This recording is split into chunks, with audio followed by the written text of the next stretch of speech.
आज आईवडिलांच्या लग्नाचा वाढदिवस. आज कित्येक वर्ष झाली आहेत. ही जोडी जशी होती तशीच आहे.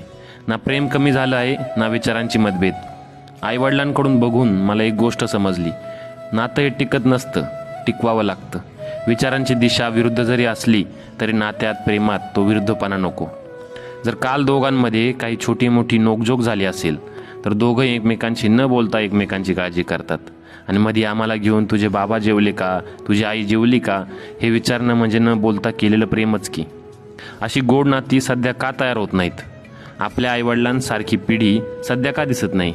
सध्या छोट्या गोष्टींवरून आज नाती तोडली जात आहेत. स्पार्क राहिला नाही, आधीसारखं प्रेम राहिलं नाही, काहीतरी कमी वाटत आहे. अशा गोष्टींवरून, अशा क्षुल्लक गोष्टींवरून हल्ली नाती तोडली जात आहेत. आणि प्रेमाची जर उदाहरणं असतीलच ह्या जगात तर त्यात आपले आईवडील सुद्धा आहेत.